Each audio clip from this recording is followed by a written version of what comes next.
முதுகலை மருத்துவ தேர்வில் தோல்வியடைந்த மாணவர்களின் விடைத்தாள்களை மறுமதிப்பீடு செய்யுமாறு சமூக சமத்துவத்திற்கான மருத்துவ சங்கம் வலியுறுத்தியுள்ளது.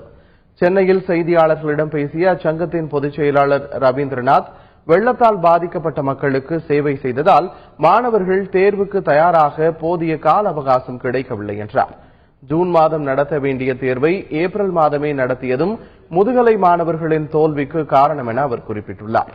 எனவே மாணவர்களுக்கு கருணை மதிப்பெண் வழங்குவதோடு தோல்வியடைந்த மாணவர்களின் விடைத்தாள்களை மறுமதிப்பீடு செய்ய வேண்டும் எனவும் ரவீந்திரநாத் கேட்டுக் கொண்டார்.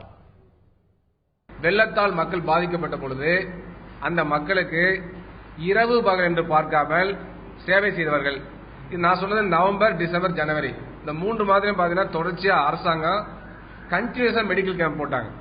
இந்த மெடிக்கல் கேம்ப்ஸ்ல எல்லாருமே அட்டென்ட் பண்ணாங்க. பல்கலைக்கழகத்தில் விதிமுறைப்படியே ஃபெயிலான மாணவர்களுக்கு மீண்டும் 4 தாள்லையும் மறுமதிப்பீடு செய்யுங்க என்பதான் கோரிக்கை. தமிழ்நாடு டாக்டர் எம்ஜிஆர் மருத்துவ பல்கலைக்கழக பதிவாளர் வெளியிட்டுள்ள செய்திக்குறிப்பில், கடந்த ஏப்ரல் மாதம் நடத்தப்பட்ட தேர்வில் பட்ட மேற்படிப்பில் 879 மாணவர்களும் பட்டய மேற்படிப்பில் 407 மாணவர்களும் தேர்ச்சி பெற்றுள்ளதாக குறிப்பிடப்பட்டுள்ளது. தோல்வியடைந்த மாணவர்களின் கோரிக்கைகளை பரிசீலித்து அந்த முடிவினை டெல்லிக்கு அனுப்பி உரிய நடவடிக்கை எடுக்கப்படும் என்றும் அதில் தெரிவிக்கப்பட்டுள்ளது.